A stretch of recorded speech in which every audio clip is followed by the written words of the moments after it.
Viewer discretion is advised.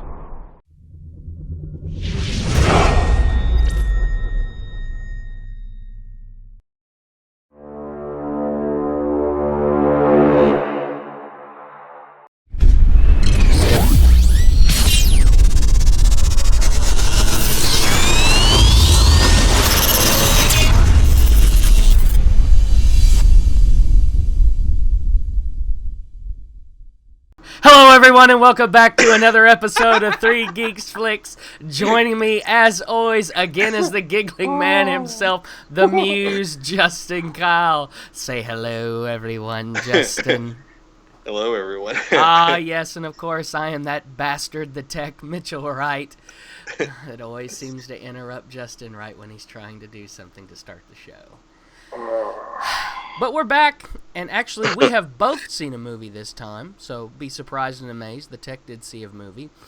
This is our beta, which is a spoiler-free review of Kong, Skull Island.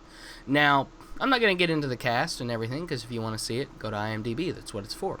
Other than that, I look to you, good Muse, and say, Justin, give it to me. What you got? So, I was looking forward to this movie. The trailer seemed okay. I wasn't blown away by anything in the marketing. I have to say, though, it reminded me a lot of like a really cheesy 90s movie. And what I mean by that is if you look at movies like The Phantom or like Congo or like even some elements of like Jumanji, and you put them in a bowl, there was a lot of predictable cliches with this movie. Okay. And the problem with that is it seems like the tone that they were going for is about 20 years too late as opposed to today. If you look at the tone of this one as opposed to the Godzilla movie that came out in 2014, Godzilla was unorthodox because they did something, it was almost gimmicky, yet they didn't, in other words, they didn't show Godzilla really until like the last 20 minutes. But it worked. It paid off really well in my opinion. You didn't have that problem with here. You saw Kong a lot, and you saw the fighting. The fighting with Kong was good. The visuals were really, really good. But just some of the dialogue, man, was so over the top. Some of the story choices to me were so predictable. You could see a mile down what exactly was going to happen.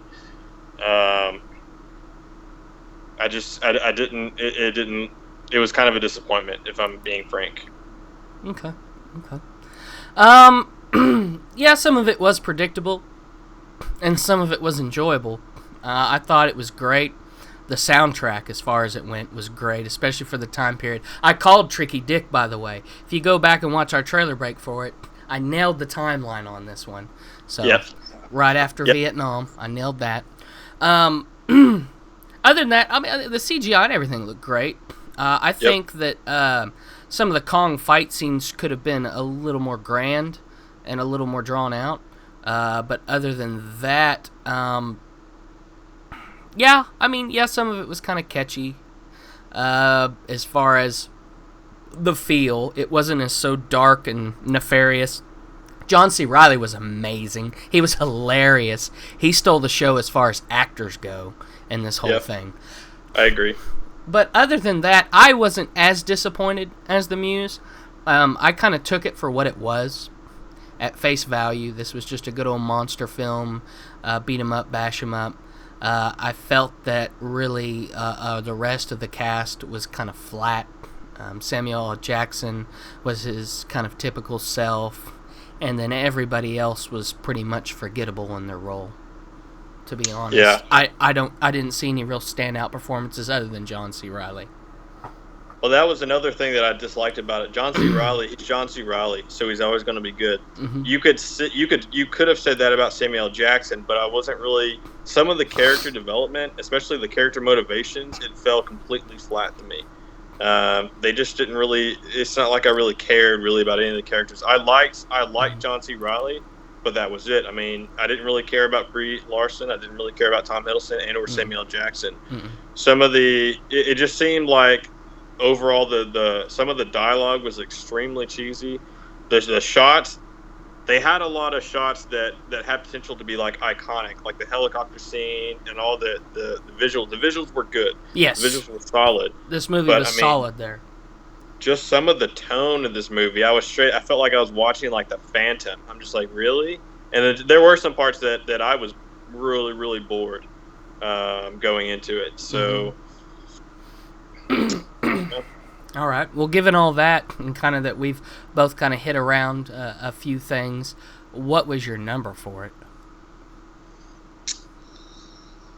I was talking about this with a person I saw it, and they felt pretty much the same way. They asked me midway through if I was bored. They turned to me and they said, "Are you bored?"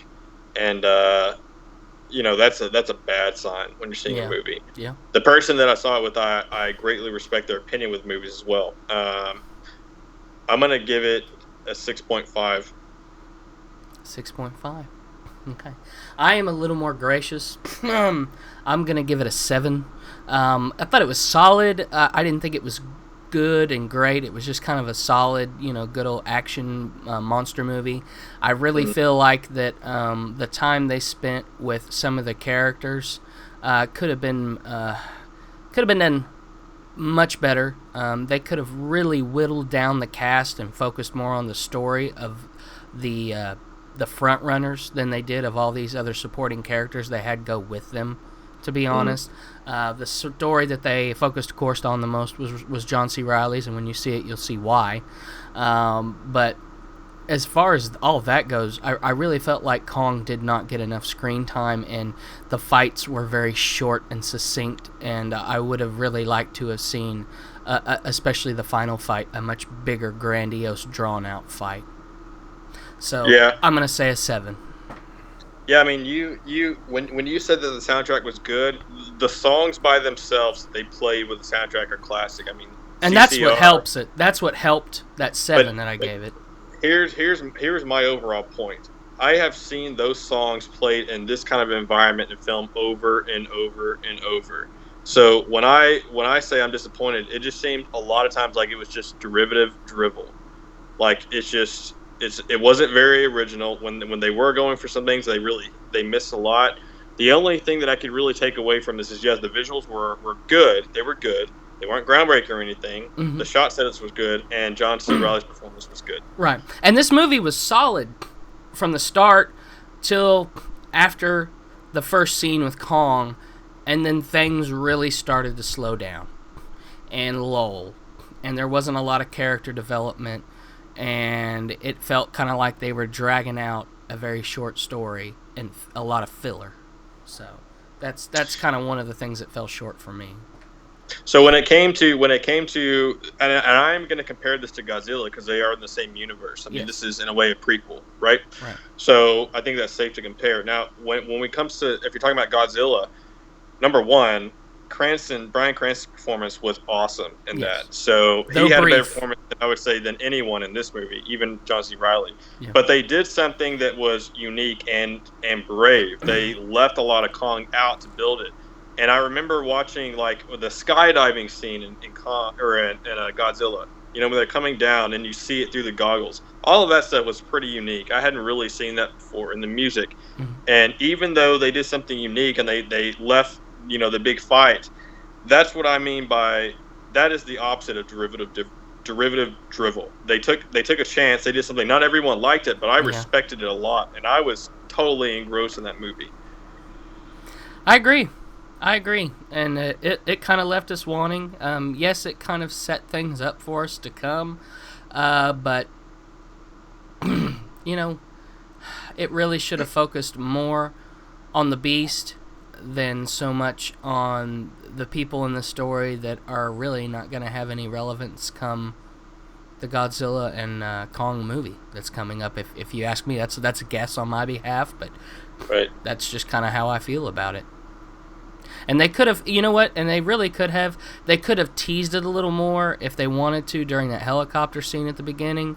and really you just could have gotten glimpses more of him and like that outline and everything, and it would have done well until you could have seen him more, like reveal more and more and more on the island. I think that would have played better in them than just this total reveal at the beginning, and then just to give us just him every now and then off and on with these small little fight scenes here and there. So that's what kind of killed me. Yeah, man. I mean, just overall, I mean, it was, to me, overall, I just think it was lukewarm at best. Mm-hmm. The number one disappointing thing is there, I didn't think of in any aspect of this filmmaking, I thought of nothing original whatsoever. The soundtrack, the character development, the plot, how it went, the filmmaking, I don't know. That's all I really got. Okay. Like I said, the one strong point for me, of course, was the soundtrack, but I think that's just because I was raised by music like that, so it is what it is on that little different generation there. Got an age gap between the two of us. Well, again, that's the thing. The soundtrack is great. The soundtrack is phenomenal in and of itself, but it's not. You can't just throw in. I mean, look at Suicide Squad. They picked an awesome soundtrack, but how they used it was just like jarring and off-putting. Okay. So, yeah, I'll give you that. All right. Well, given all that, check us out on Facebook. 3 Geeks Flix. Give us a like, comment, holler, troll us.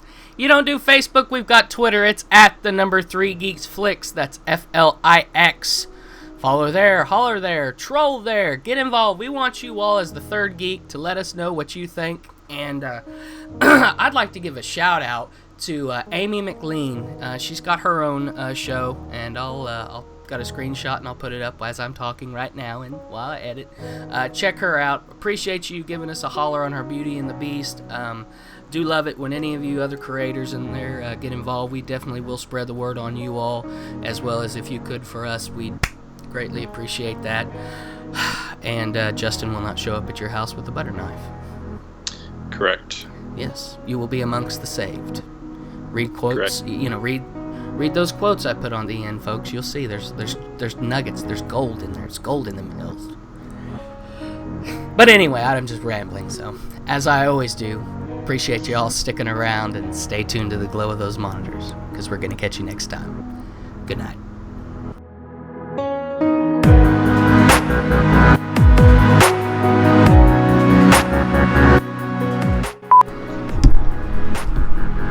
Hello? What are you doing? What's up, Garrett? You still got a shirt on, whatever. You have your headphones in again? Yeah. It caused that damn echo, remember? I was listening to something when you called. That's your fault. You, Twilight. Yeah, it's gonna be that kind of episode. Hey, I got a question. Okay. Do you like adventures? Yes. Do you want to go on one? I'll do it.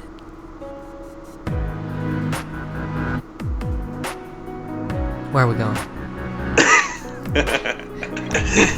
Yeah. You like it? No, not right really. No, there's like this.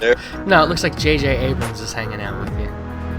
7 days. You seem so dejected now. Dejected? Is that a word? Dejected. Is that? Yeah. If it's not, it is now. Don't give me that look. Is that Liam? It is Liam. You don't want to say hi to me? What's up, man? If he doesn't want to say hi to me, I'm not going to be able to be his friend anymore. He says he wants you to say hi to him or he's not going to be your friend anymore. What? He said say hi to him or he's not going to be your friend anymore. Justin. See? When did I ever say I was his friend? Oh! Ouch! What? Did you hear what he said? Yeah. That's rough, man. Yeah. But it's okay, because at least he was gangster about it. He was. He was straight gangster.